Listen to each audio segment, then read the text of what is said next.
Referees. Really want to get into officiating today. I know it's typically a boring topic. I don't like to go there very much. I don't like to point out officiating a lot of times when we talk the outcome of football games. But just the presence of football officials in the next 5 to 10 years, what do you think that's going to be like? With the job and the administration of games having become so reliant on replay. What's officiating on the field going to look like 10 years from now? And trust me, we're going to have football. I know that's another topic for another day. People, 10 years we won't even have football. Listen, the NFL has 20 million Twitter followers, okay? You know how many Disney has? 5 million. So the NFL has 15 million more Twitter followers than Disney, people. That should tell you as much as anything that we're going to have football 10 years from now. But what is officiating going to look like? After Saturday's game in Oxford, I was left to wonder. Because as we moved into the 3-hour mark and then on closer to the 4-hour mark, and play after play was under review, and play after play led to conferences among the officials on the field, it left me to wonder exactly what exactly is the need for officials on the field at this point. I mean, it's all about replay, right? It's all about review at this point. That game on Saturday didn't require 4 hours and 2 minutes to complete because of CBS commercial breaks that go longer than some of the network's sitcoms. It had a lot to do with how the game was administered and how it was constantly stopped for review. And I understand Saturday was one of those games. It wasn't, I wouldn't say it was indicative of what we see in a lot of games, but we're seeing more and more of it. And we're seeing games even starting to take more than 3 hours to complete in high school football. Went to a high school football game last Friday night, took 3 hours to play the game. No TV, no replay, 12-minute quarters, I think a 20-minute half, and it took 3 hours to play a high school football game. Did they have any heat timeouts? They did have the water break timeouts, but still, 3+ hours to play a high school football game? I went to a JV football game last night, James Hardy. 10-minute quarters. I want to say 10, maybe 15-minute halftime. Water breaks incorporated at the 5-minute mark of those 10-minute quarters. And it took, I want to say, at least 2.5 hours to play a JV football game. At what point do we start seeing viewers slip because they can't hang in there for 4+ hours? Do we love football enough to sit through it? Probably. But again, on the field officials at this point have become complementary to the main source of officiating these days, which is replay, review. Seriously, are we at the point where we just need to put a local high school official or two on the field in Southeastern Conference games to mark the football at the end of plays, set it for the start of a next play, blow the ready for play whistle, blow the whistle once the play is complete, and then just throw it to review and let's see how it worked out? Were there any mistakes? Were there any penalties on each and every play? Just throw it to review. Throw it to the replay pajama party they have these days in Birmingham now in terms of how they handle it. And even with all the reviews that we saw on Saturday in Oxford, there could have been more and should have been more. But again, it's easy to see, at least in my opinion, that the officials on the field have been conditioned in such a way at this point that they're calling the games not based on getting the call right on the field. They're calling the games based on what replay might reveal. It's basically about call the game in a way in which replay can continue to be the dominant outlet in terms of officiating football.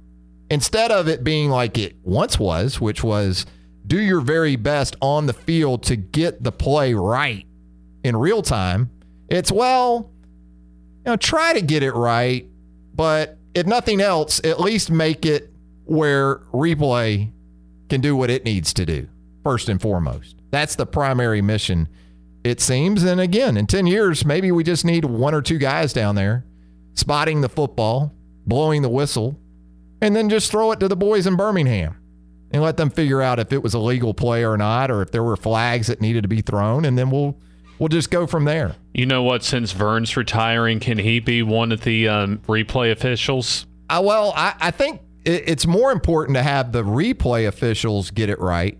So I don't see Vern being a replay guy, James, but I think put Vern down there on the field. Put him in a white hat, give him a whistle.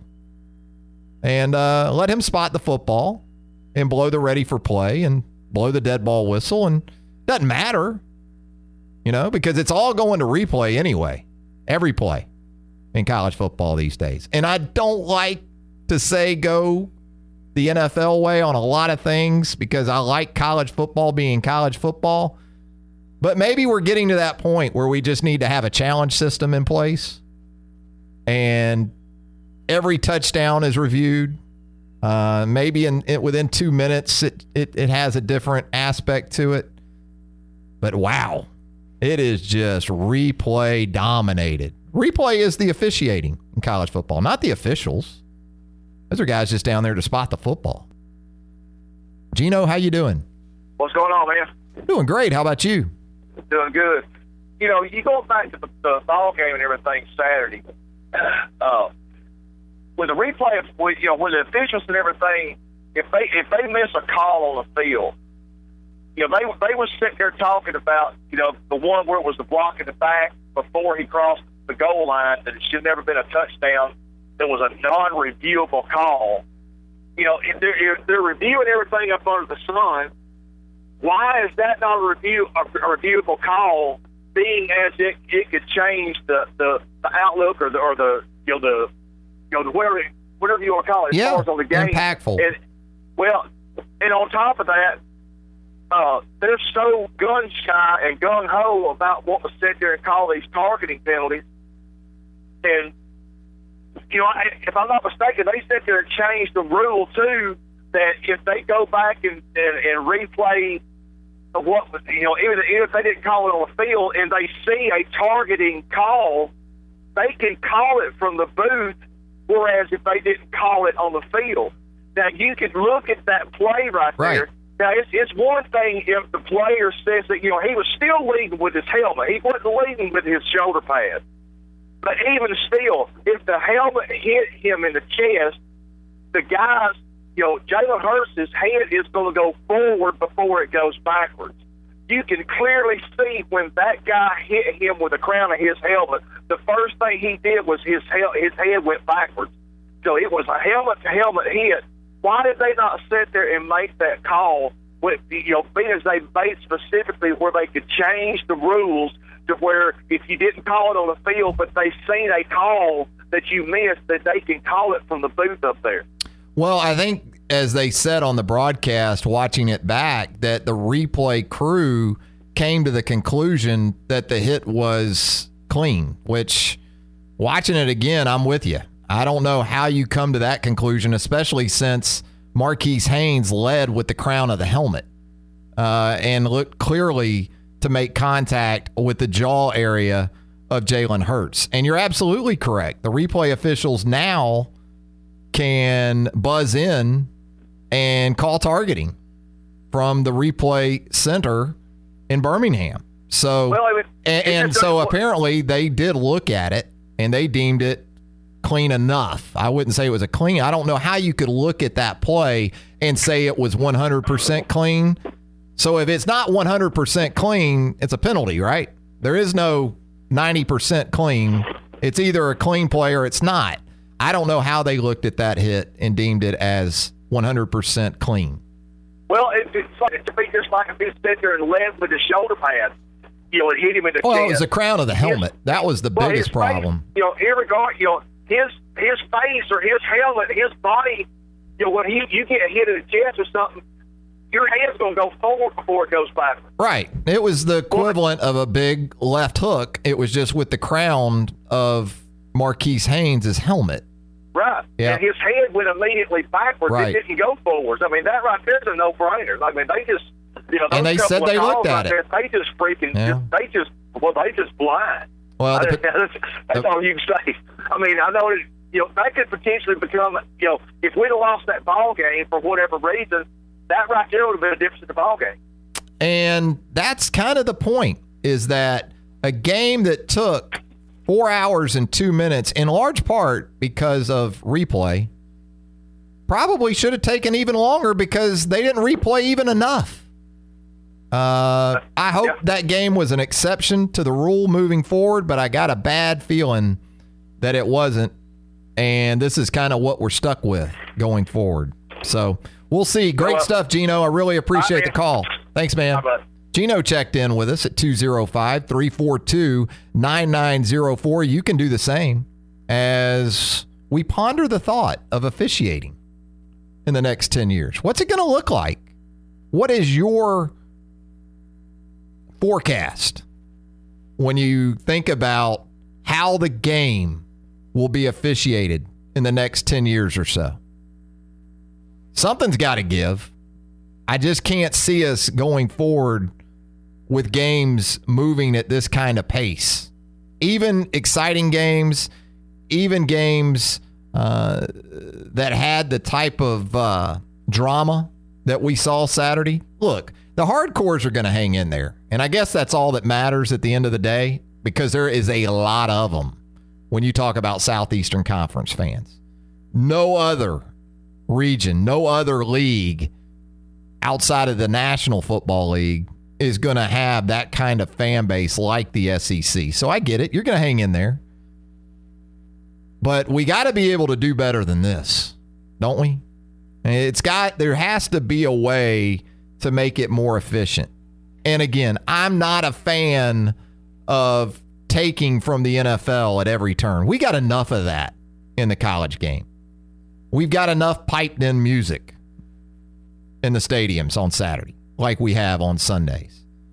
But if it comes down to it, and we have to go to more of a coach's challenge situation for replay, because the biggest plays in that game, I think were so obvious. When you talk about Hurts's fumble that wasn't, he was down, and also Chad Kelly's fumble at the 1 of Alabama when he was down. If you had a coach's challenge situation set up going, I think both coaches would have successfully challenged those and had the plays overturned. So maybe that's the way we got to go. Maybe we got to shorten up halftime, which I'm not a fan of, because marching bands, halftime shows, that's in the fabric of college football. We do that, then we do away with a lot of the pageantry of the game, which I certainly don't want to do. But different aspects have to be explored at this point, because it's replay football. It's not on the field football in terms of officiating. It's call it kind of the way we see it, but understand that replay is the determining factor in everything, on every play. And it's pretty obvious that, again, officials have been conditioned that way at this point.